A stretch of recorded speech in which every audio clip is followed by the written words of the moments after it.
Hello and welcome to the Intentional Clinician Podcast. I'm your host, Paul Krause, licensed professional counselor.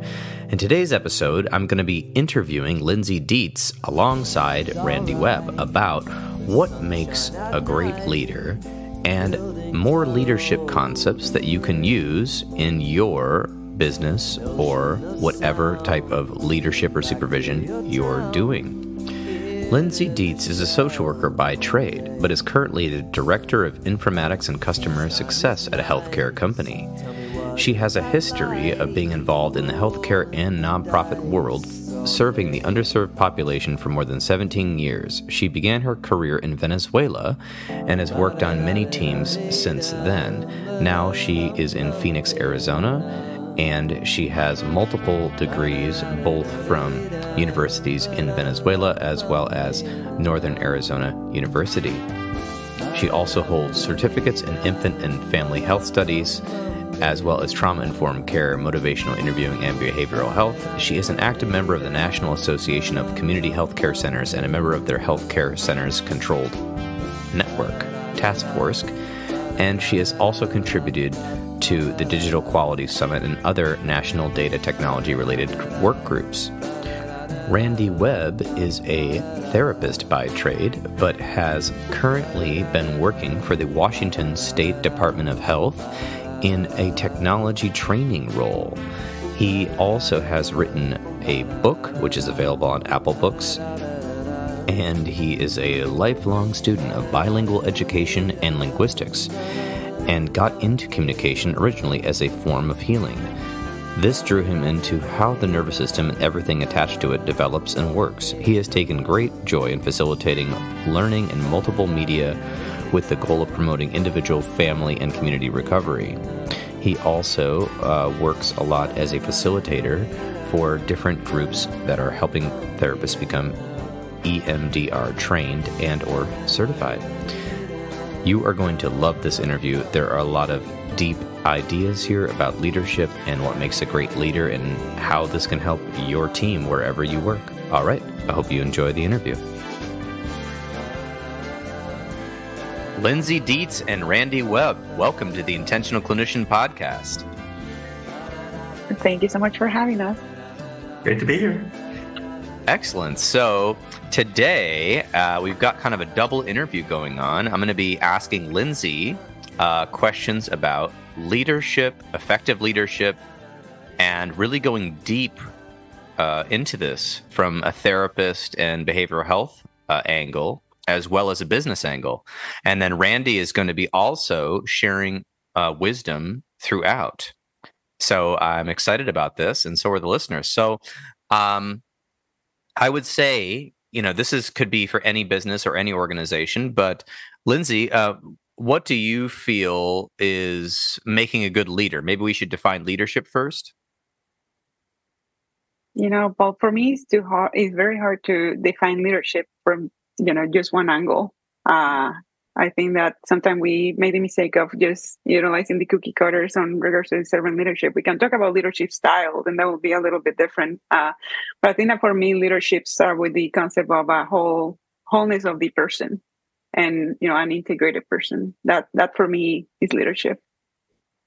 Okay, well that's good. So let's get into that then. Let's get into the styles, because this could be applied to any sort of leader position. Such as a coach or a therapist or a business person or leading groups. So it depends on your angle. You're right. It's very broad. So let's talk about leadership styles. What are some leadership styles that you want to discuss? Well, I will start with the one that I like the most, which is the servant leadership, and that's the one that I have been focusing most of the time in my career. The servant leadership, or the coaching style leadership, and that's the one where I feel like you have to, or your approach to the person or the people that you're leading, or even leading yourself, start with a sense of service. Leadership as a service toward the bigger goal, a service toward the goal of the company, or even the goal as a group, but also start with aligning or balancing out what are your personal goals, as a manager or as a leader, what are the people's personal goal, and then aligning it with the companies, which I know that is not an easy task. But I think that as an idealist, probably, I like to think, and I have witnessed that it's possible, when you empower people, but you're also able to advance and help support them in the advancement of their profession, while you're also advancing the goals for the program, for the company, or, for their own careers. Well, that sounds like quite a good way to be a leader, like a servant leadership. Could you take us more into the paradigm of why somebody might want to be a servant leader? I think that it comes, for me, the servant leadership comes from also the perspective of what some of the authors call the primal leadership, but more like an emotional intelligence, right? You're talking about a servant leadership, and that means that your priority is the people that you're leading. Your priority, is not necessarily the goals of the company. Of course, it is, but you're also focusing on what the people care about, and you're building that shared vision of what the goal is going to be or how we achieve it. At the same time, you also have this room of, liberty or freedom, for creativity, because you're focusing into what the people, want to achieve. And then, when you construct a shared vision, from that emotional intelligence, from caring genuinely, for the people that you're working with, then it's hard not to achieve the goal, because everybody's part of it and everybody's committed to it. And I think that comes, and I will ask Randy to chime in, but I know that it comes also with your, childhood experience, the way that you were, related to your caregiver, maybe the circle of safety, some of those other things that allow you, just to connect with other people from that emotional intelligence, a balance between the brain, the heart, and also the practicality of what the goal or the company, is trying to achieve. And, that alignment between the mission and values in all different levels.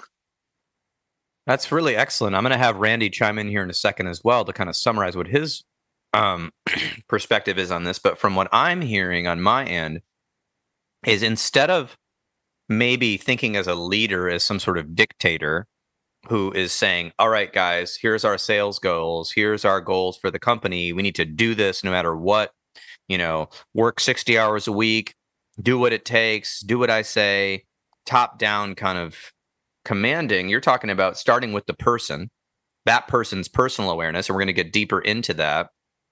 And then integrating what are the team members like, and then integrating with the company's goals to find a synergy and a mission and vision, and not just starting with some sort of money or achievement as the main thing. Is that what I'm hearing? Yes. Well, leadership is not authority, right? I mean, leadership is the way that I see it is a role that you earn, right? And you earn it, with that balance. I mean, and that is a process that not necessarily is born from the brain, but rather a process that is born from the balance between the emotions, your own emotion, your own self-awareness, and your prefrontal cortex, and in the way that you're reasoning things. As I mentioned earlier, Boyatsky and Mikey referred to an aspect of leadership as primal, but I think that it's just that way that you are able to build an emotional soup. And to me, it's almost like a multi-level, multi-dimensional type of relationship where you incorporate all of that. And it will become a soup, but you're leading, from a state of genuinely caring for the people, rather than leading from the state of fear. Where you're affecting, possibly, the group has a supervisor and have, instead of having the fear or authoritarianism, or a toxic environment, you're just leading from that self-awareness about your own values, what are those things that you tolerate, and at the same time, you model the way to other people so they become also aware about, what are they doing? How are they doing? How are they behaving? How are they reacting to things? And then almost giving them the opportunity to feel empowered by just taking the pause of, okay, so I'm respected, I'm accepted. It's okay to think differently, and I can always come and check in. So I feel like sometimes it's the lack of awareness of leaders and supervisors that affect directly, the opportunity to build a nurturing relationship as a coach or as a mentor or as a servant, within the relationship with their supervisees. I think that it affects the ability also to offer them the positive circle of security, that I think that we all need as human beings to be able to create, to innovate, to advance, and to feel empowered. Very good. Yes. I think you're laying out quite a lot of very big wisdom points. So I actually kind of want to break some of these down. So, Randy, can you give us two things I'm asking for, which is a big flaw in interviews? But here we go. Interview sort of what you're hearing so far, and then maybe let's go into a little bit of what Lindsay was talking about with the fear versus certainty and have us all kind of define and talk about those concepts under that. Absolutely. Thank you, Paul. And thank you, Lindsay. That's delightful what Lindsay is bringing up from a number of standpoints, especially as it relates to the kind of thing that our listeners are probably really aware of is how human beings develop. And so Lindsay made a reference to the servant leader being one who has a wholeness, is well integrated, is allowing or doing things in such a way that indicates that prefrontal cortex, the so-called most human part of the nervous system, is, as Dr. Bruce Perry would say, from a neurosequential model standpoint, is open for business, right? And so in this way, the integrated leader, the servant leader, is a person who is centered, balanced, secure in certain important ways, so as to do the very thing that Lindsay's talking about so beautifully, of fostering a relationship that is a bit like the nervous system itself, as opposed to top down, as you mentioned, Paul, where it's dictatorial and authoritarian. It's more bottom up, like the nervous system itself. It's the result of that is being open to the people, open to the workers, encouraging creativity, encouraging exploration and innovation, and helping to foster a secure relationship, kind of akin to attachment. Lindsay mentioned attachment theory. And so, it's really resonating with so much that I think the audience is familiar with in some way as to what's the kind of environment that increases the chance that human beings develop optimally and unlock their powers of creativity and innovation. It's just delightful. Yes, I agree. I think we're kind of circumambulatory, or if I can say that correct, whatever. We're kind of going around this concept of fear versus certainty in leadership. And what I'm really hearing from both of you is it really starts with that ability for the leader to have an awareness. And I think to have an awareness, also a humbleness, that they're put in this position for a reason. And the reason cannot be for their ego or their personal, whatever, their kind of like personal fantasy of being a leader. It's got to be about a collaboration with the other people on the team so that you can create an environment that fosters growth, not only with those people in the relationships, but if that happens, ultimately, you're going to have a more creative workforce.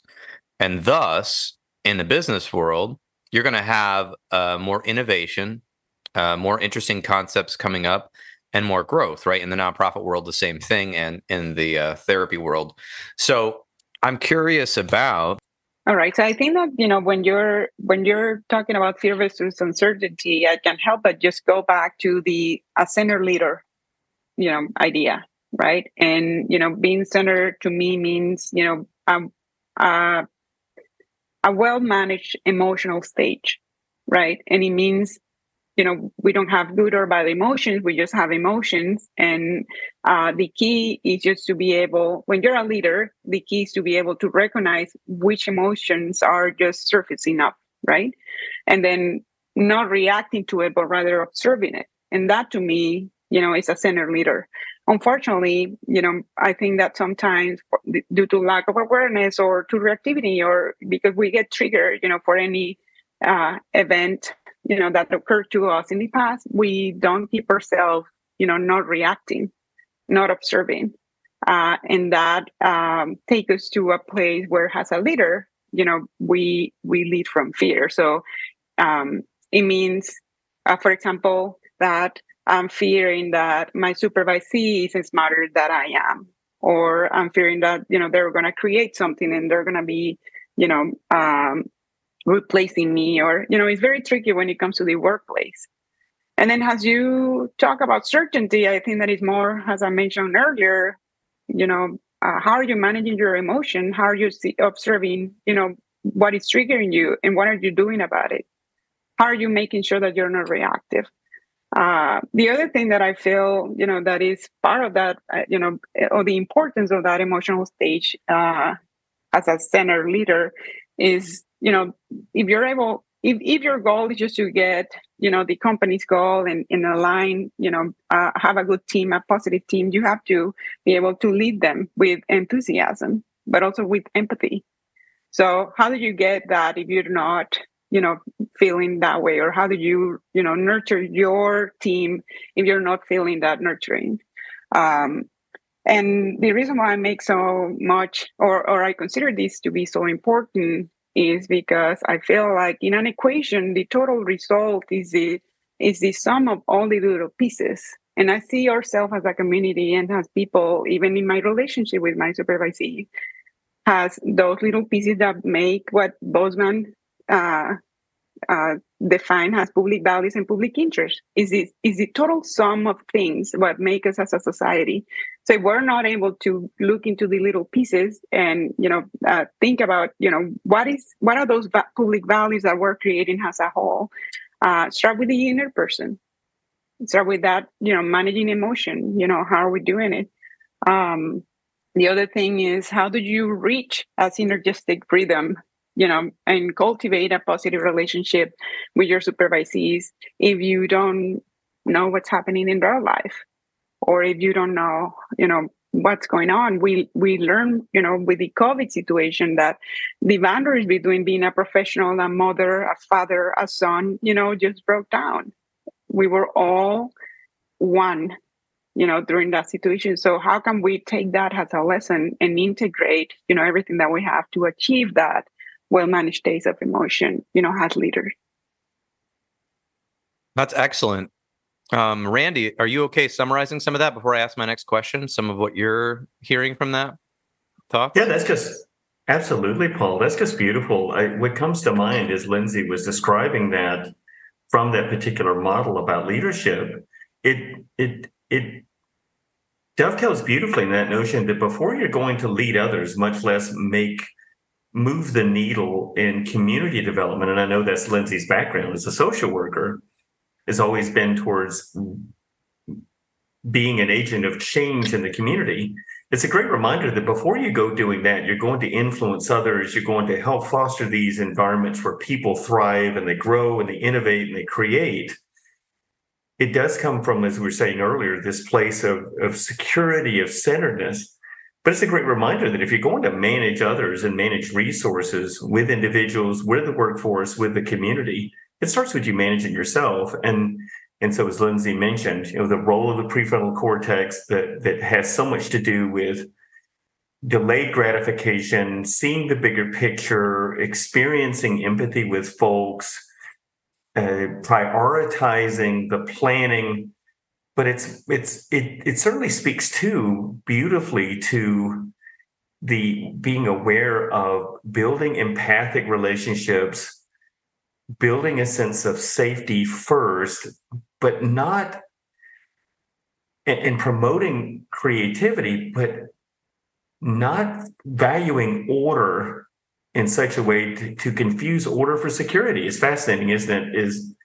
And so it is a great reminder that things like the pandemic do remind us beautifully, right, that we are all connected, that we all are part of a community, that we really can make a difference, and that leadership seems to require you to get yourself in such a state, right, in such a way as to resolve your own history about what got you here. If you're going to lead, it speaks a lot about self-management. Those are the kinds of things that come to mind. It's just remarkable. Yes, I couldn't agree more. Interesting how these concepts of delayed gratification leading to like long-term positive results in psychological studies with babies, children, and even adults are proven time and time again in workplaces. You can see this in the literature, some of the business journals I've read about companies that really invest in their employees and how their turnover rates are lower, and the turnover rates are lower and it costs them less money. It doesn't mean they don't have boundaries. Like you said, confusing order with kind of like a gripping or controlling aspect of authoritarianism.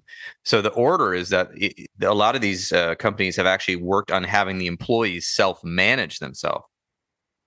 And the manager is more just there to help you flourish as long as you're meeting your rubrics. So defining what is required by the team and what our goals are is important based on that person's strengths. And then obviously, if they have a role in the company, they're going to perform for you. If they don't have a role and it's not working, then, maybe they can move or transfer or change jobs.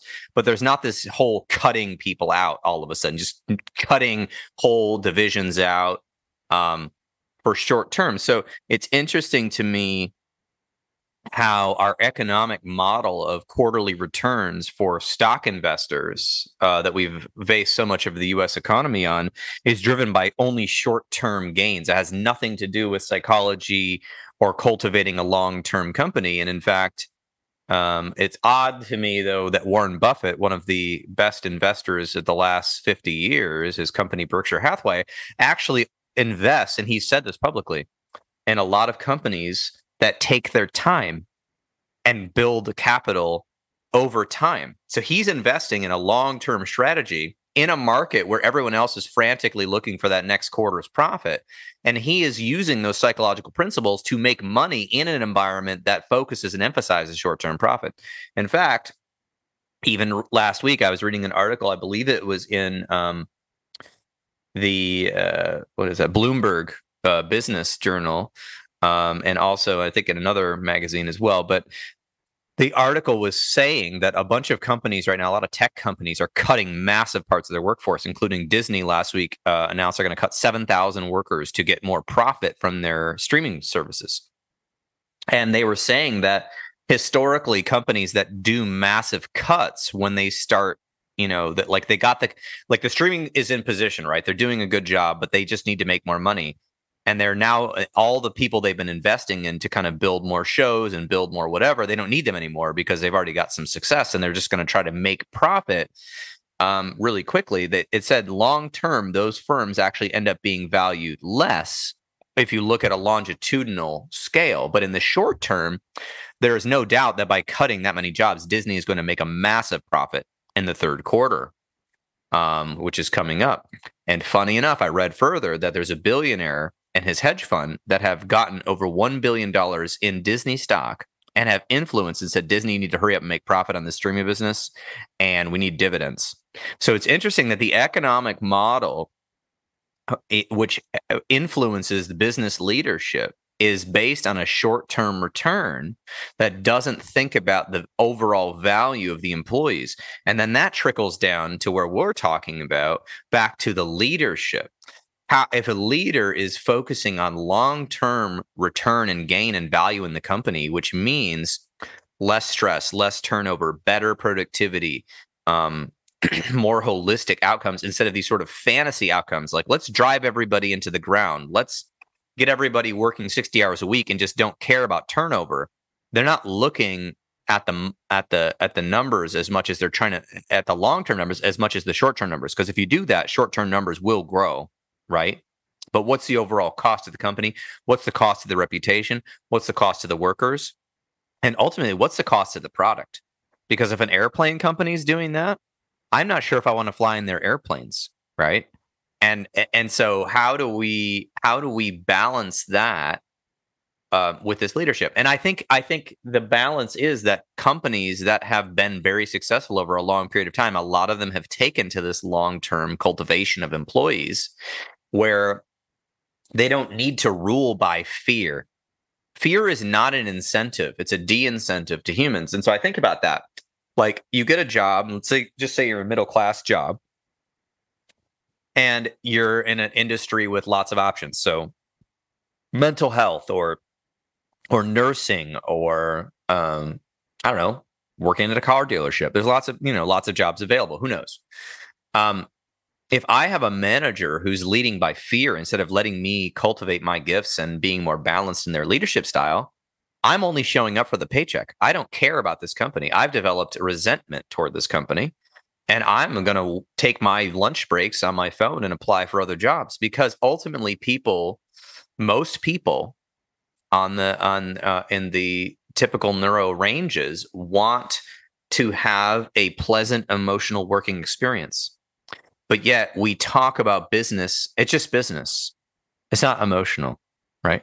But the tenets of good business and building that really great innovation comes from what Lindsay said. It comes from the leadership of that emotional tenet of that person. Now, Google's been in the news lately for not having some good leadership. But back about 15 years ago, when Google was starting up, there was this whole thing where they said, Google people, Alphabet employees, work from wherever you want, whenever you want. Come to campus. We've got a gym. We've got a massage therapist. We've got coffee. We've got food. We're happy to have you here whenever you want. Just make sure you get to your rubric of finishing your goals. And they thrived. By goodness, they became one of the most profitable companies in the world. Now, I don't know what happened recently where they've been getting in trouble from some of their employees and breaking off. But it's interesting to think about that model was so open. It was cultivating the skills of the employees and saying, oh, if you're not good in this division, talk to another division leader. You can move over there. And they just took off from being a small company to dominating the search engine industry. So, yeah, I wanted to see where both of you wanted to go. Lindsay, go ahead. Yeah. Yeah, I was going to say, what you mentioned, what I'm hearing from you under that model is, my thought were going around, but, I am committed to you, and I was thinking about, I'm committed to work with you and empower you to do a good job and fulfill your role successfully. But if you're not good for it, I'm still committed to you and committed to, to work with you so you can find the path that is right for you, even if it's not within our company, but not, doing it in such a way that we can, come up with terms and people realize that that's not their path. The other thing is, with all of this COVID and, everything that we have been talking about and the business model, work is probably the only place where most of the people have the opportunity to feel in control. Right, you go in at a certain time. It's a routine. You fight traffic. You get there. You get your task done, and then you go back to whatever life is giving you. Either if it's by yourself in your apartment, or I think that's one of the reasons why COVID impacted us so much, because we pretty much lost the opportunity to go, to commute, to drive, and affected our routine. So if we as leaders, want to make an impact, I think that we can decrease the natural anxiety and uncertainty that comes from living a life that is, that changes every day, that is uncertain.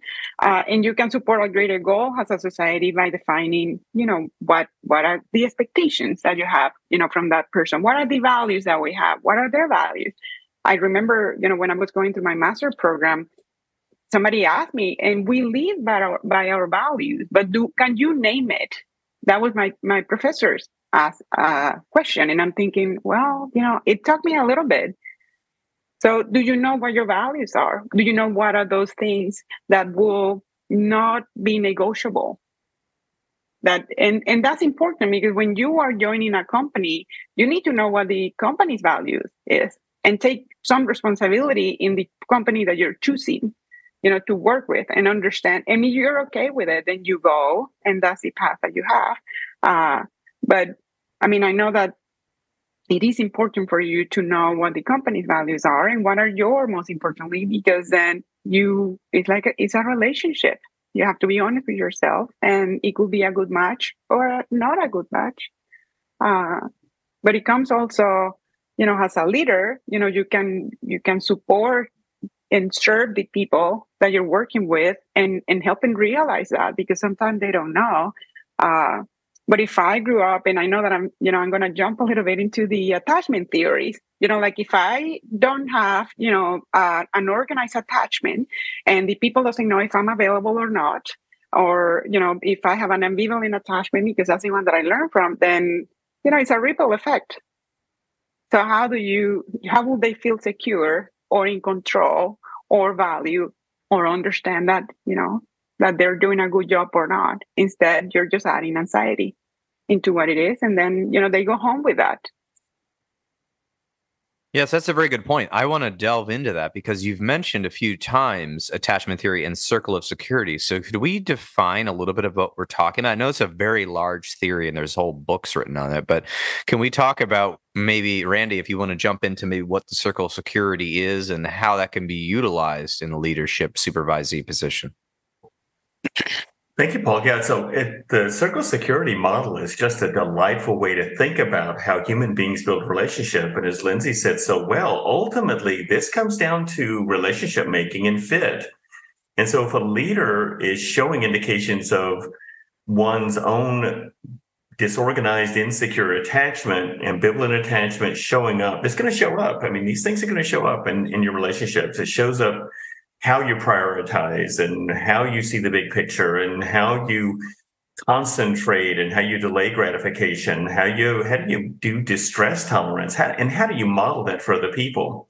And one of the beauties of the circle security model from Bert Powell and his colleagues in Spokane, Washington, when they have filmed caregivers and their children, you apply that attachment theory in what is that relationship look like? How well does and in that particular model, the caregiver, or in this case, analogous to the leader, is represented by two large hands.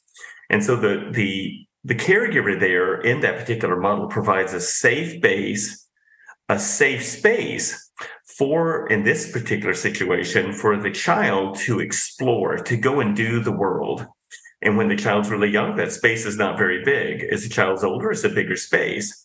And the idea is that caregiver, or for our purposes, the leader, is supporting the exploration, the innovation, the creativity, the child's innate drive to go explore, the human quality, that innate drive to create, to interact, to explore, to discover things.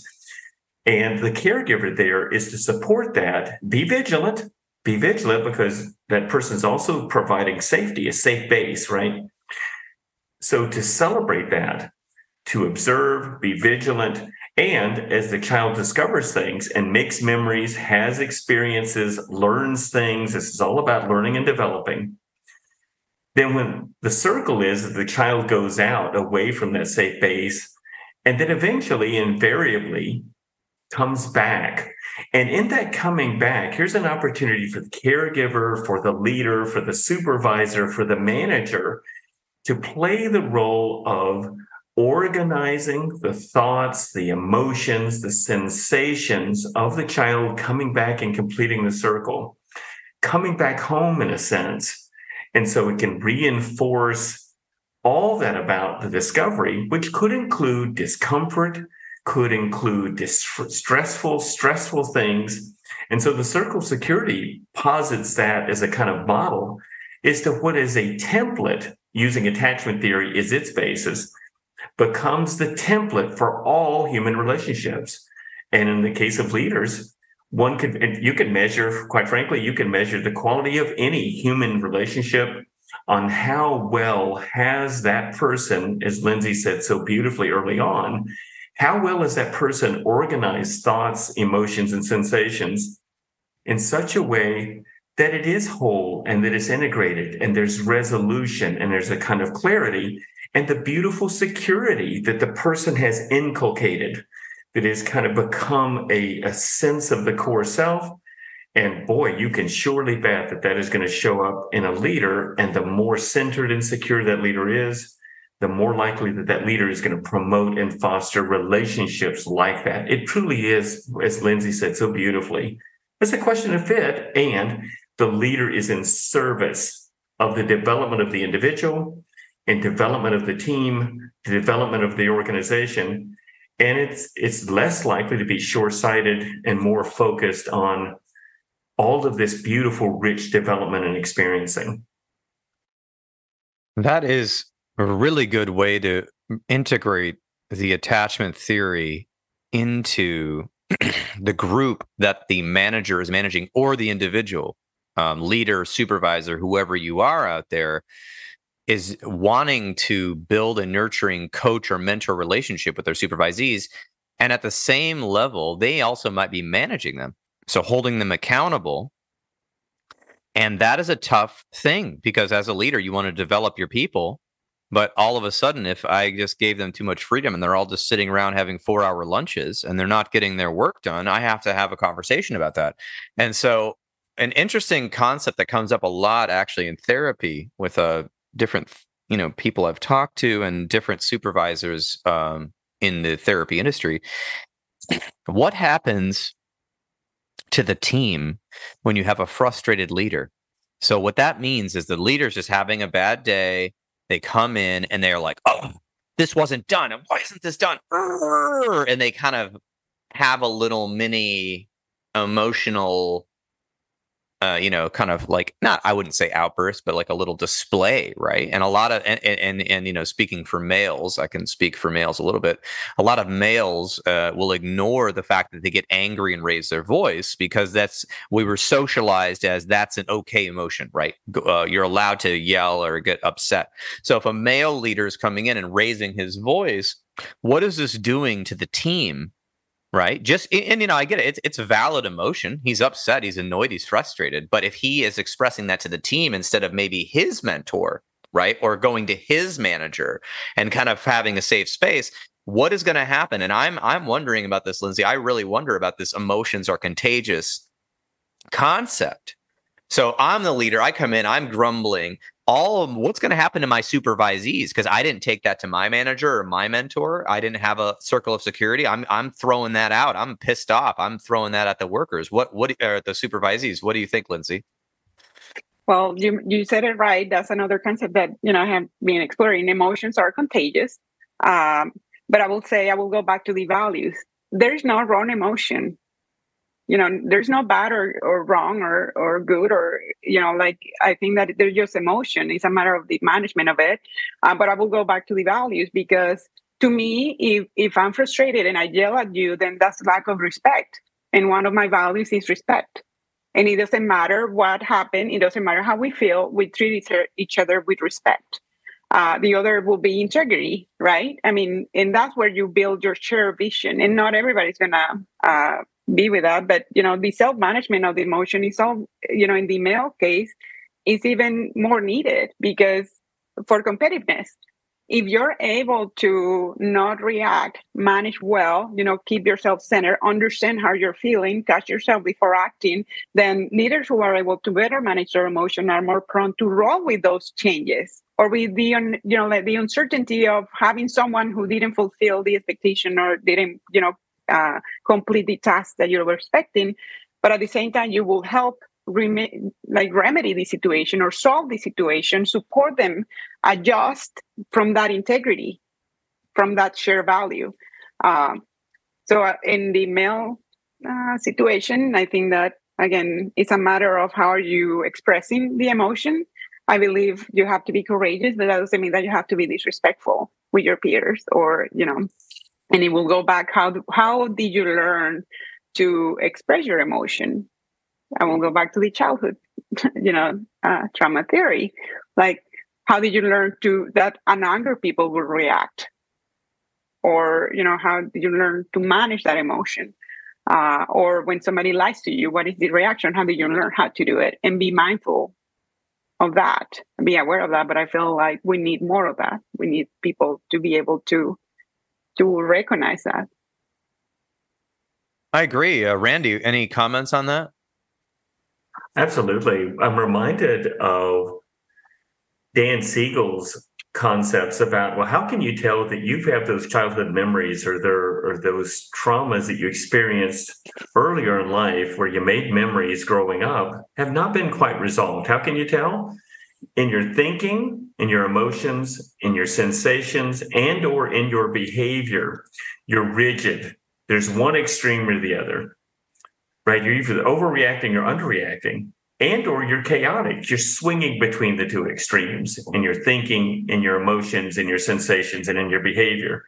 And boy, does that really show up with leaders, doesn't it?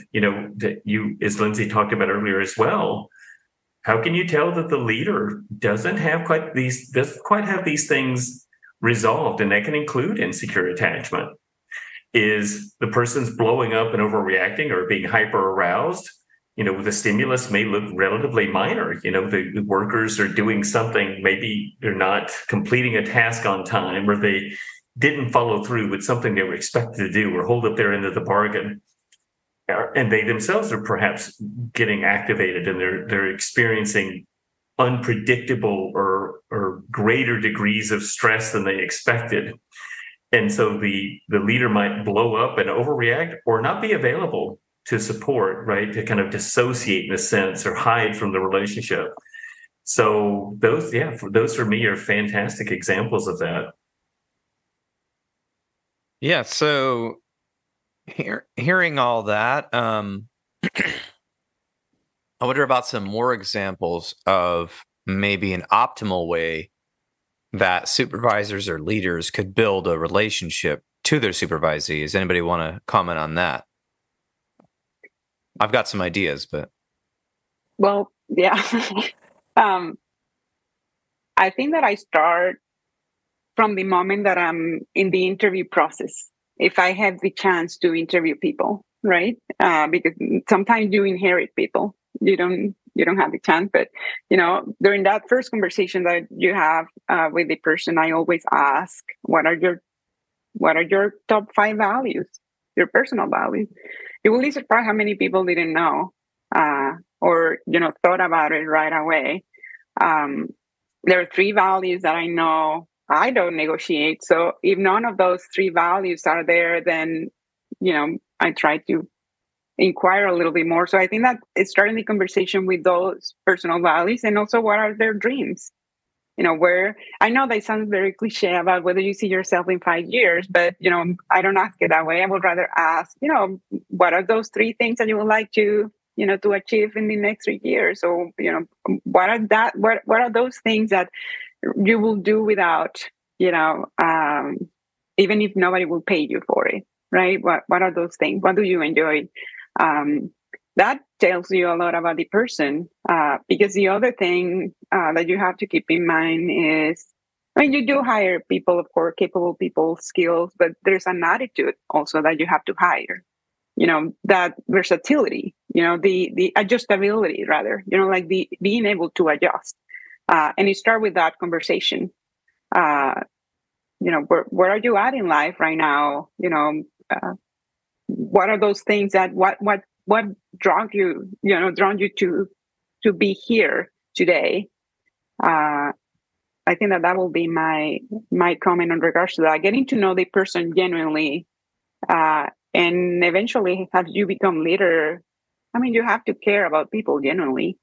They can call the bluff. They will notice if you're not being genuine when you're leading them. So that goes part of the integrity.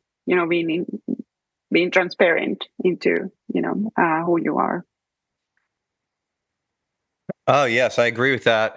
I was thinking about in hiring that I've found in therapy, if you hire someone with a good attitude, they can pretty much learn anything.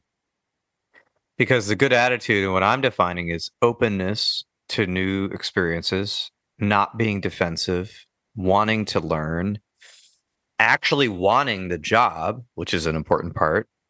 Understanding their values is important, because if they come in and they have no idea why they're applying for this job, then I don't really know if I want you.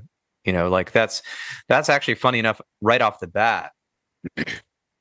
I wrote in a job description for one of the jobs I was looking for. I said, please attach a cover letter to this that you thought about why you want to work here. If they don't have a cover letter, I'm rejecting them instantly. I don't just want somebody sending me a resume. I want to know why you want to work for me. I don't just want bodies and seats. I want a boutique. I want a unique business. So, and in that, like you said, it starts from the hiring.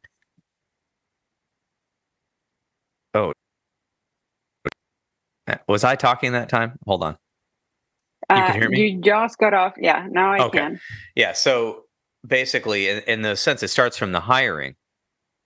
And one of the things is then once you are hiring, the supervisor not only needs to know themselves, but they need to figure out what is going on with the supervisee. The leaders need to figure out who their workers are. What are their strengths? What are their talents? What are their values? Why are they motivated to work for you? What intelligences are their strengths and what are their weaknesses? So, like you said, I believe in some of the stuff we were talking about previously, it's a relational stance so that we can help them fit into the role, but also trust them enough to be able to figure out if they know how to alter the role in ways that you haven't thought about. Right. And maybe even to better the business. So I'm constantly amazed. I took a leadership course recently. Last summer, I took a 8-hour course with some of my administrative staff, and it grew us so much. Even so, some of the concepts are so basic, right? It's like back to basics. A lot of the concepts we've talked about in this podcast, but now we've gotten so tight on what are your roles, what are your strengths, what are your talents, and what are mine, and what are we dividing up, and how do we communicate about those, that they are now I run the business with my partner, but they are innovating without us. They are saying, hey, we just came up with this new thing. What do you think? I'm like, whoa, how much time is that saving you? Oh, they said hours a week. It's saving us all this time. They said, would you allow if we did, 8 more hours of labor to do this thing to improve quality? Because I said, hey, there's this issue here. I want to improve quality on this issue to make sure we don't miss this paperwork. They said, well, that's going to cost us. So they just said right there, that's going to cost us labor. We don't even have time for that labor. And I said, okay. So they hired a mini virtual assistant for a few hours a week. It was just like they're doing it. And then it's funny, one of the managers, after taking this course, and maybe before they took this course, I can't remember when they came up with this, they have a stress meter. So every day they check in with their staff, and they say, what level of stress are you? 10 is worst and 0 is I'm fine. And it doesn't mean like stress, like in my personal life. It's more about like how are things going at work, but combined with the personal life, right? So if you got a personal stressor and then you're stressed at work, that can make you do a 7. And so there was a joke about that she says, I always want to know before you're level 7. And then she said to one of them, hey, I don't want to know when you're level 13, because that means you need to go home. You're cooked, right? And she has sent people home because of that. And so that is like even better. It's like, okay, I'm asking what your emotional level of stress is today at the job, combining all of the things in your life and the job, and the workflow, differs per day. And so thinking about that, then the workers go, oh my gosh, I trust you so much. How many managers have ever asked me how stressed I am? They just said, get it done. Get it done. When I worked in coffee shops and labor and hospitality, it was not a matter of who gives a crap what's going on with me. They were saying, we need this done by 4 p.m. This has got to be done, or else the customer is going to be angry, and then I'm going to be angry, and then the boss is going to be angry, and then maybe we'll fire you. And there was what's the incentive to that? That I'm just running around like a victim, to their whims of whatever is happening. But in all of those businesses I worked in, some of them did have a long-term approach. And they would say, hey, there's an event coming up this weekend. So all week, we're each going to take a little piece of this work, and we're going to prepare, and this is in hospitality, for us to have extra capacity. And in the one business I worked for, they would say, we're actually going to bring on extra staff just in case people are sick and just to handle extras. Where in a few of the businesses I worked in, they just were all about profit all the time. And so they said, oh no, we're not increasing the workforce for this special event. Right. So then we're all running around. We're getting paid the same. The business is profiting more than they normally do. And we're going, what is the point of us even being here? And of course, turnover. I quit that job pretty quick. And so did a lot of people. And then then I hear this. This is my favorite talking point. Nobody wants to work. What a grand statement of nothingness. That is the most pathetic statement I've ever heard. And I would say to every boss that has uttered this on the news waves, okay, let's do this. Experiment time. Take away all your wealth. Take your lowest worker's position. That's full time. Take that position for 6 months. No access to your money, and let's see how you like how the company functions on that level. Right? And if you don't like it, that might be why you're having the massive turnover that you are, and then you're scapegoating and calling everyone lazy when in fact maybe they just don't like the working conditions. So, Lindsay or Randy? I would say, you brought up an important point, and it have been bubbling in my mind also with all this reflection about fear and uncertainty. I think that, what motivates me to speak a little bit more about this is because we're seeing a staff turnover rate that has been highly increased, rapidly increased. Healthcare, people are really finding their goals. I think that COVID brought us to the reality that we're mortals, right? I mean, and people are really finding it. They don't want to do it. So as leader, I think that this is another reason why you must, take care of your people. If you want to promote more staff retention, you must care genuinely. And this is not a criticism for profit or, non-profit or anything like that. I think that it's more about let's find the middle way where all these points will converge, and there is always a way. You also mentioned something very important to me, which is, you have to be ready. Be knowing yourself is also being ready that your team is going to push you, and that's okay. There were times when, I have a wonderful team, and they were very dynamic. And there was a point when I have to be honest. I'm like, I didn't know, how to. But they were just creating and innovating, and and doing so many great things that it caught me. There was a point when I said, okay, so I unleashed this. Like, this is something that I created. How am I going to react to it and trust then that, which is the other point of leadership. I think that the role goes is not like a one-way street. Sometimes you will need to allow for your team to lead you. And it's like a dance. Sometimes you will provide the vision, sometimes they will provide the vision, and that's okay. So it becomes a collaboration rather than a cooperation type of agreement between the leader and the group. I think that if you're doing a good job, you will feel pushed. If you're doing a good job, people are going to challenge you, and that's okay. If you're doing a good job, you want people to feel empowered, and that comes with, telling you things and being honest with you. But you want that from your team. If you want to promote staff retention, and you want to, when in the theory, I guess in my head, if everybody takes responsibility for their own piece, we should be able to achieve that. But I know that it doesn't happen all the time. And I have some cases where I did all my best, but it didn't work out. And you will have those too, but as long as you did your best until the end, and maybe that was not a good match. You didn't have it wasn't what that person was looking for. Or you will also have people that will outgrow you, and that's okay too. I have some of those too. They learn, and you want that. You want to be able just to promote that type of growth, even if it's not within your organization. I think that's great. I'm going to get into what we don't know section. But Randy, did you have any comments before we move on to that? What are your comments about what Lindsay said? Well, what Lindsay was bringing up has me thinking about facilitators, like those of you in the audience who have done group work of some kind, or you've done some sort of coaching, like you think of athletic teams. One of the things that they do really well is that they establish certain ground rules about what's going to increase the chance that we feel safe. And then at the same time, they recognize that part of what they're doing, Irvin Yalom comes to mind, or great athletic coaches like Popovich, like in San Antonio with the Spurs, or the current Suns coach has this quality where they seem to have this attitude of, okay, I want to get an idea of what your strengths are and your values and motivations. I want to get to know you as a person, and we're going to create a sense of family here. And then in this coaching, I'm really interested in the development of the person and the development of the team.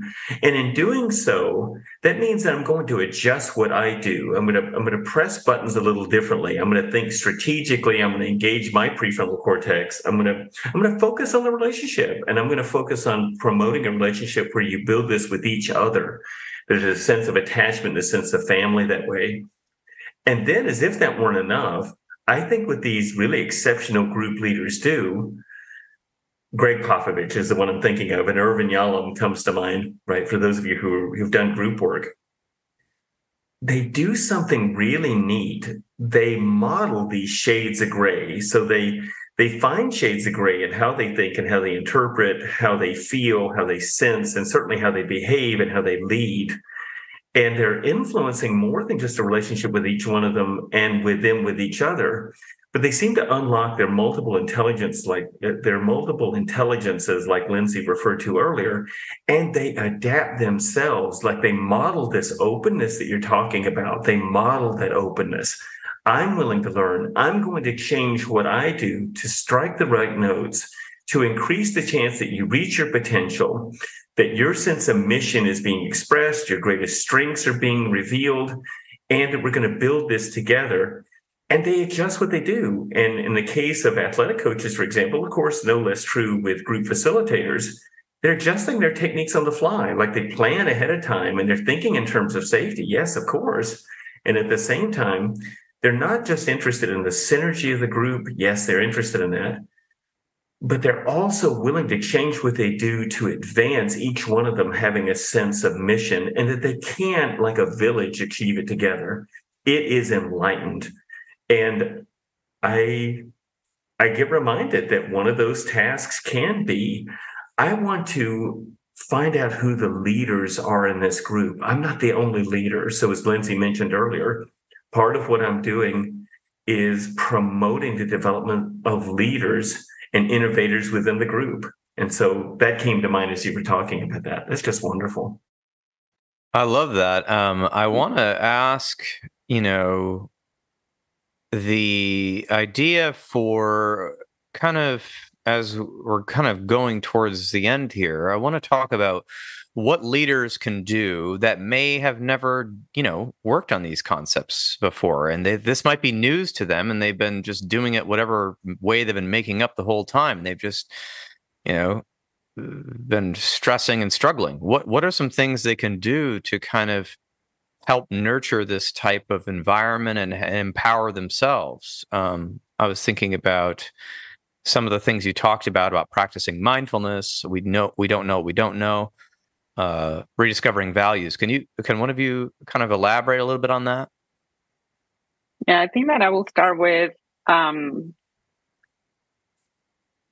like you just said it, like we don't know what we don't know. So I think that I will start with asking myself, what are my values, right? And you can pick 5. What are those values that I live by? And, after that, the second question will be, what are those that I'm not willing to negotiate? And, why, right? And those are the ones that that will be most likely triggering you. When you don't find those will be triggers. So that's the importance of that. And then the third will be, what are your fears? What are those things that in your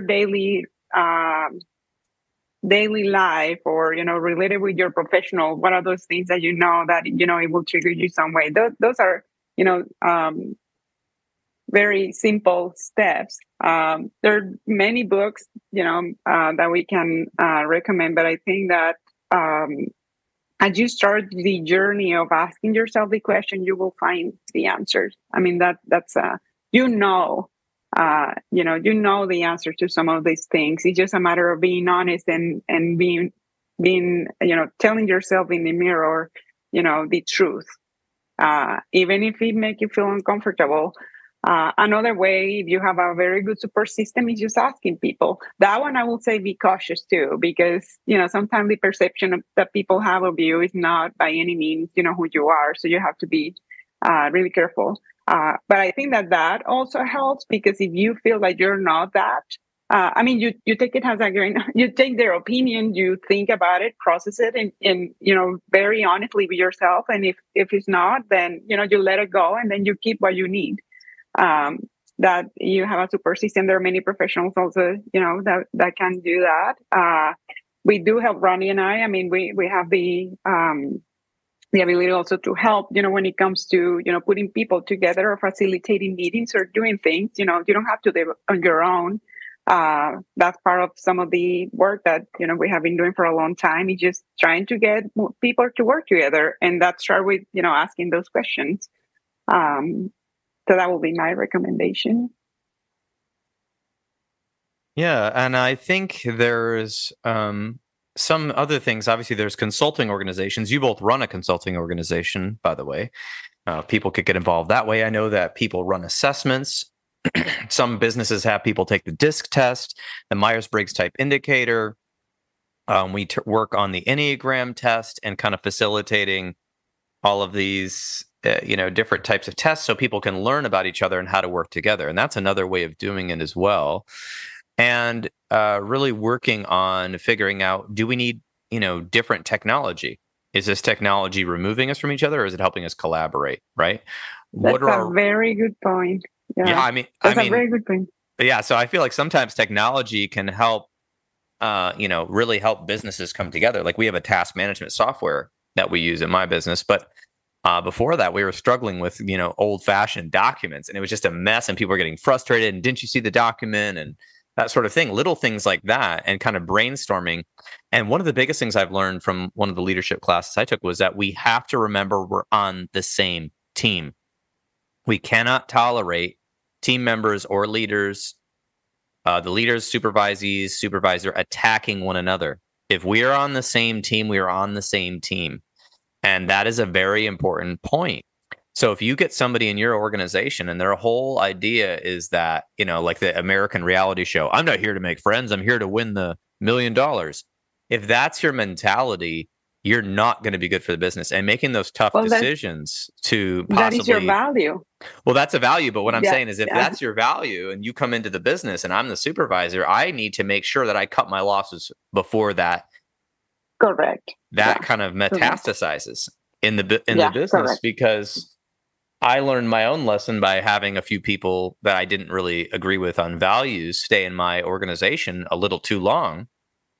And I thought it was just affecting them and maybe me, but it was affecting multiple other staff members. And that is very difficult as a leader to have to deal with that, because you want to see the best in your team. But at the same time, if they are not on board with you and they're not willing to cooperate, they're not willing to have discussions, they're not willing to have meetings with you and explore and open, and they just kind of give you, the bare minimum, that's not a good environment for growth. And I don't mean just growth economically. It's not a good economic growth model, but it's not a good personal growth model. And that's the biggest part about this, is that good leaders are growing themselves personally, and they're going to grow new leaders, right?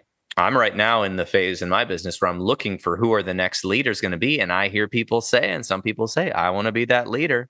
Right. And other people say, I don't know if I want to be that leader. And other people said, I definitely don't want to be that leader.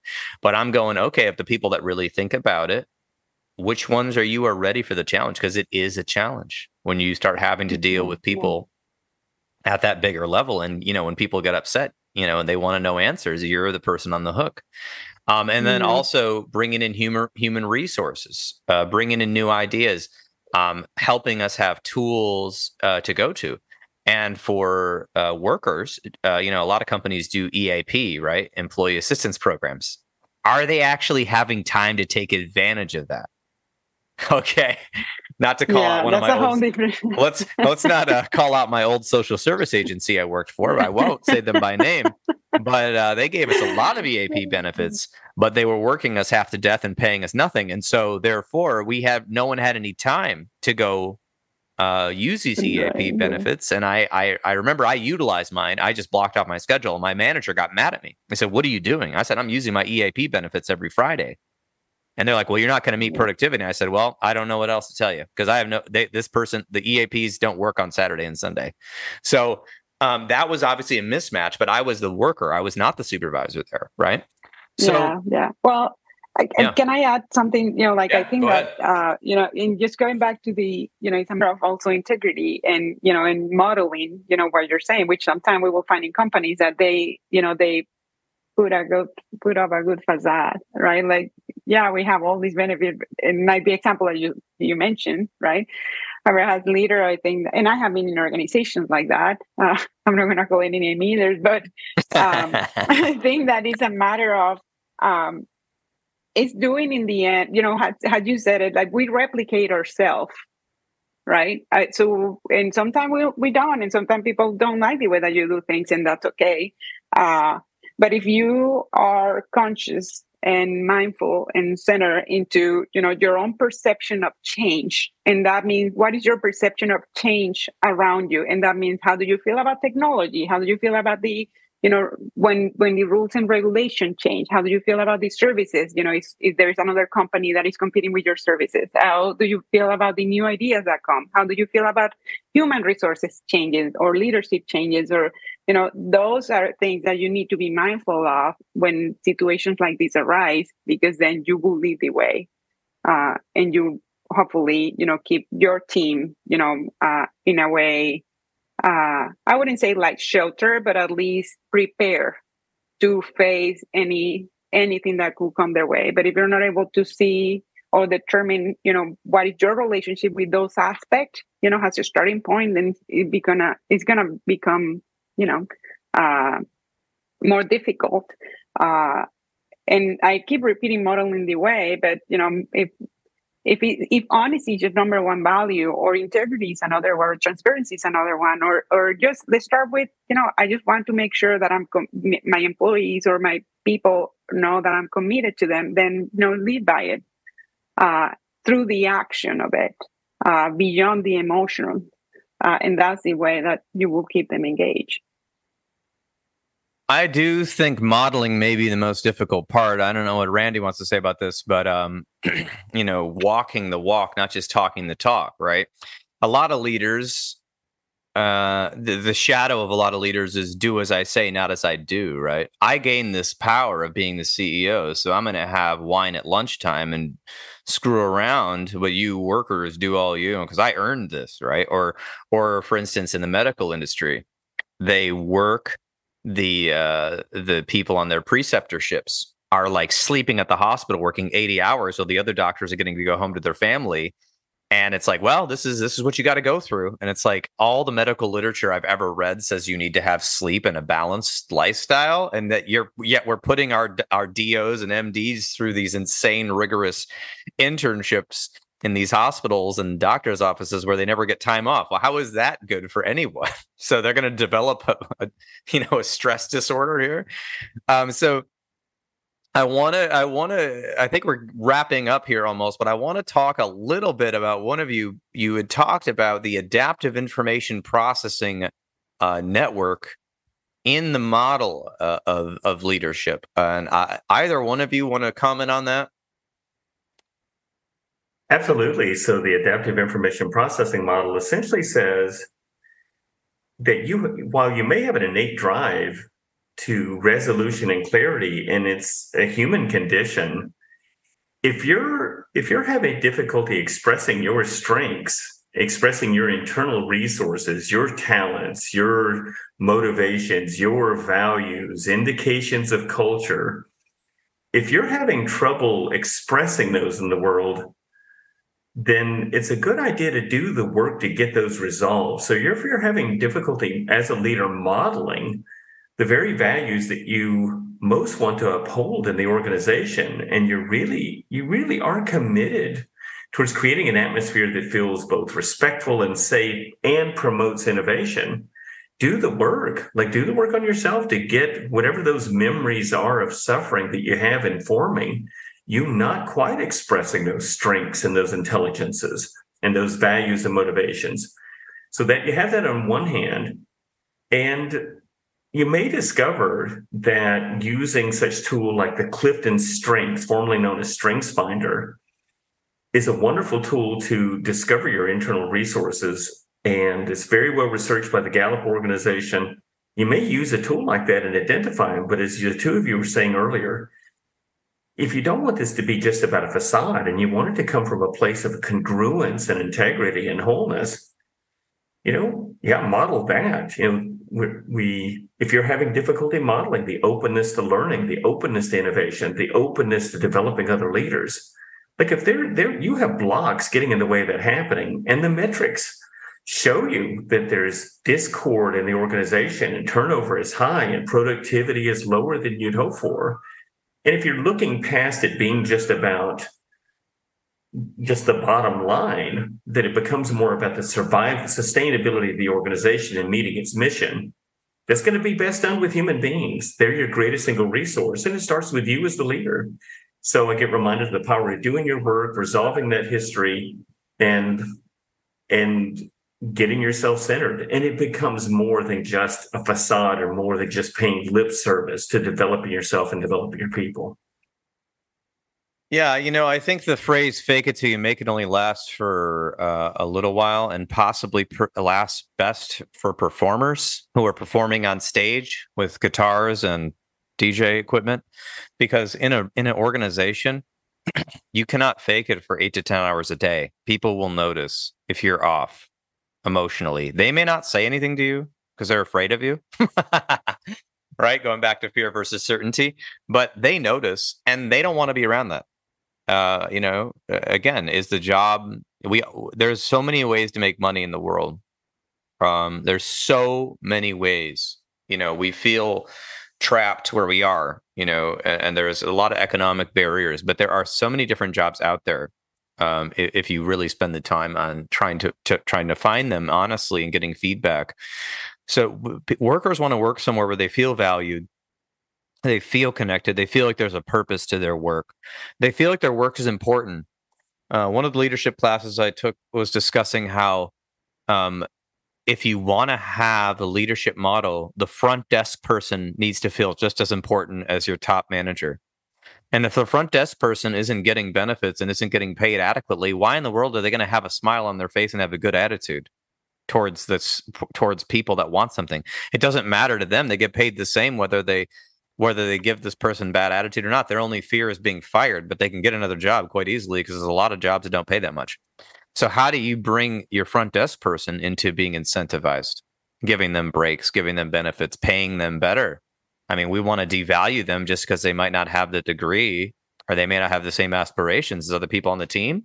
But that is a toxic thought, right? And so that does talk a lot about that hierarchy fantasy that we have, that somehow I've gained my way up the ladder, so now I can act like a total asshole. I don't need to play by the rules anymore because I'm the top dog. That sort of stuff will ruin your organization, whether it starts today or overnight. And I thought about this today. I thought, my God, 7,000 Disney employees being cut from the streaming services. I wonder if they are all on a Slack chat together somewhere about to start a new streaming service or a new video or making a new TV show. I mean, think about it. Versus Disney. I mean, they could have cut some people that weren't performing, maybe 1,000 people or whatever they needed to do, or laid them off or whatever. But 7,000 people now don't like you. Okay, you've invested how many years into making them money, and they just throw you out like that without maybe other things like cutting executive pay, reducing benefits short term, or saying, sorry, guys, we can't pay you for days off for the next year because we're at a deficit. Things that make us come together as a team that suck, but laying them off, now you've just created more competition. I'm all about competition. I think it's great. I mean, that's how businesses stay innovative. But, this is disrupting how many people's lives. I mean, there was articles in the Los Angeles Times about workers that both got emails in the middle of the night, both being fired from, was it Google the other week? Yeah. And that they're both there with their newborn baby sitting in San Francisco in this $4,000 a month apartment, and they both get laid off in the middle of the night. And then here's the best part. Their managers didn't know that they were getting laid off. Talk about a mistrust. Now, in Google's defense, I would say that didn't ruin the relationship with the manager, but it did ruin the relationship with the company. that person probably will never want to work at Google again, and they're probably a very skilled individual. And and some people said it seemed like the algorithm made the choices. It had nothing to do with performance. And then okay, well, guess what? Somebody just wants to create a whole new company where that isn't the case. You've just made enemies, right? And in the world of IT, you still need to have partnerships. In the world of therapy, we need to have partnerships. And it doesn't matter if you're for-profit or social services. You don't need to make enemies. Not a good thing. So I want to see any last comments here about leadership. I feel like we've talked about the person and all the way up to the top, all the way down to the bottom, and talking about that bottom-up approach with standards and rubrics that are not hidden, that are transparent, but yet how are we showing up as a leader? And how do we want to grow new leaders? And how do we have a mindset of basically non-competition? And I don't mean that we aren't competitive with other businesses, and I'm not trying to do better than other businesses and other podcasts. I am, right? John Lennon, Paul McCartney, always trying to write better songs than each other. Yes, I'm going to do that, but I'm not doing it hostilely. I'm not coming after them negatively. I'm doing it to try to improve. Can I improve myself? Because this guy over here did that. Wow, I'm very impressed. Instead of saying F him, I'm going to say, wow, I'm impressed. How can I do better? How can my company do better? Right? And that is the environment that not only leads to innovation in all industries, but also keeps you sane and not stressed out and resentful of your own job or in your own position. And so that's kind of my ending thoughts. This is kind of like the end of the show, our end of the show reflections. Any more reflections from Lindsay and Randy here? No, you just said it right. I think that it doesn't have to do anything with the other, focus on yourself. The competition is not against others, it's against yourself. How do you improve yourself? The other thing, the last thing I think that I will say is just leadership is a multi-dimension, multi-direction process. So it's not one way, from me to them. It's, from me to them, from them to me, for them as leader, for me as leader, and, and taking turns into where we're going. So definitely just being open to the multi-dimension of the leadership and, being mindful and center. Great. I love it, Lindsay. I think you're going back to basics, and I think that's where it all starts and it all flows from there. Randy, what are your thoughts? Well, I'm aware, Lindsay and Paul, that we just passed the 100th anniversary of T.S. Eliot's famous classic, The Wasteland. And in The Wasteland, he describes a world where people are exhibiting all these fascinating difficulties with managing their impulses. They're doing things with little care or concern about how it's going to affect other people. They're just into the satisfaction of their impulses and their most selfish desires, we'll say. And we see the effects of the entire society. People are focused on the quick solution, the get rich quick kind of satisfaction of their impulses. And we all suffer when people forget that this is ultimately about sustainability, and it's ultimately about supporting relationships and development of people. We're just past the 50th anniversary of Alvin Toffler's Future Shock, where he's talking about increasing stress and the acceleration of managing information and managing stimulation. And what are we going to choose? Are we going to choose to see the bigger picture? Are we going to do what is necessary to cultivate what is ultimately healthy for human societies? And that starts with each one of us. And so I get reminded, if you're going to lead, get your house in order. Get your house in order first. I agree with that, Randy. And that harkens back to a few other discussions we've had about humans being part of nature.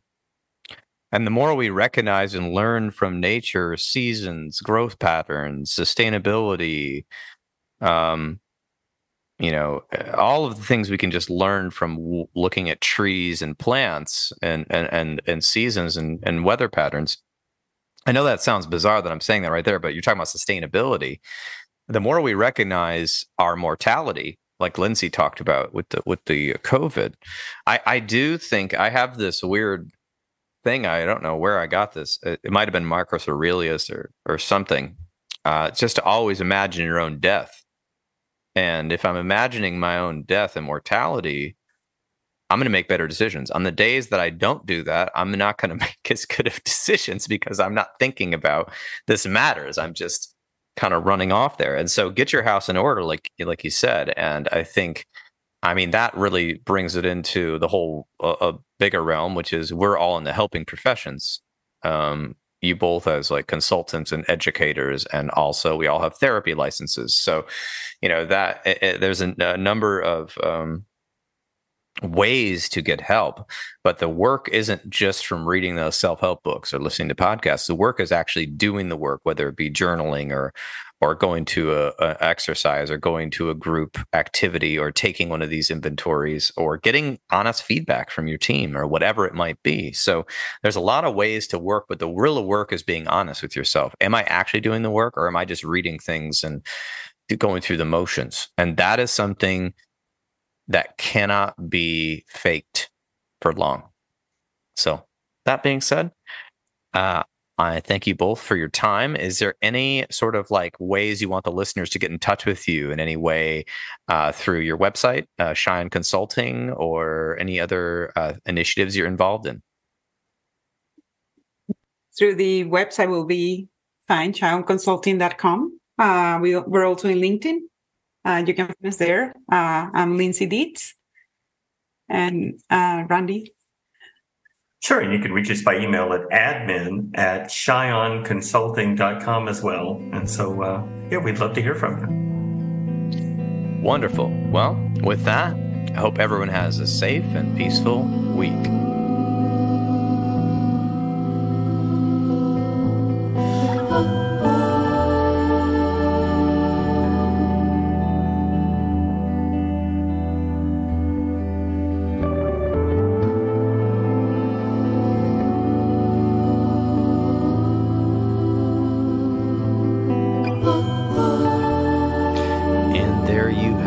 This has been another episode of the Intentional Clinician Podcast with Paul Krauss. I realize in the introduction I failed to mention that Lindsay and Randy also have a business together, Cheyenne Consulting. You can learn more at CheyenneConsulting.com. They do a lot of different services with business and organizational development. For instance, business planning, business management, workforce and training, workflow, all sorts of things they can help with at your small or large business. Apparently, they've done work with all sizes. If you are enjoying this podcast, please share it with people you know, or give us a rating on one of the podcast apps. I would surely appreciate it. As some of you know, I am passionate about preventing future violence in the United States. Together with some of my colleagues, we have started a nonprofit called the National Violence Prevention Hotline, which is a 501c3 organization. We are endeavoring to gain funding and collaborators so that we can start a 24/7 hotline and chat line to reach potential perpetrators before they act violently.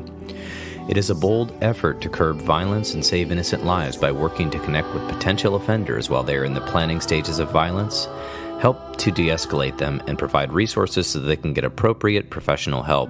The National Violence Prevention Hotline is looking to open up the conversation about violence in society, the causes, and solutions. You can find out more by visiting our website, violencepreventionhotline.org. You can join us by signing our petition, sharing the website with your network, or donating to the cause. If you are looking for an EMDR, International Association consultant, I am now an EMDRIA consultant and can provide 20 hours needed to become EMDRIA certified. I have EMDRIA groups going about 3 out of 4 weeks a month. Check out more details at counselingsupervisorgr.com or healthforlifegr.com. If you are looking for excellent EMDR training, check out EMDR Training Solutions. They are some of the best in the business, and they are now offering in-person and online trainings. If you are in need of counseling, do not hesitate to make an appointment with a local counselor in your area. You can also make an appointment with the excellent clinicians in the Grand Rapids area at Health for Life Counseling and the Trauma Informed Counseling Center of Grand Rapids by visiting healthforlifegr.com. That's healthforlifegr.com. Did you know that you can support your local bookstore by shopping at bookshop.org? You can order online from the comfort of your own home while supporting local brick-and-mortar bookstores near you. The recording you just listened to consists of the personal opinions of Paul Krauss and his guests, and while these are based on literature they have read and their experience in their respective fields, these views should not be viewed as a definitive opinion on any subject. Listening to this podcast is not a substitute for treatment. If you are in crisis, please dial 911 or the National Suicide Prevention Hotline at 988. If you are stressed and overwhelmed, you can also text 741-741 and a live, trained crisis counselor will respond. If you are a therapist and you have not joined your local or national mental health counseling association, I highly suggest that you do. There are plenty of forces at work trying to cheapen the reimbursement for therapists. They are not wanting us to expand our services and basically dumbing them down. If you are passionate about keeping therapy services available to the public at the correct length of service and with being able to use different types of modalities, please join the American Counseling Association and the American Mental Health Counselors Association and other organizations to advocate for your profession nationwide. Until next time, I'm wishing you all a safe and peaceful week.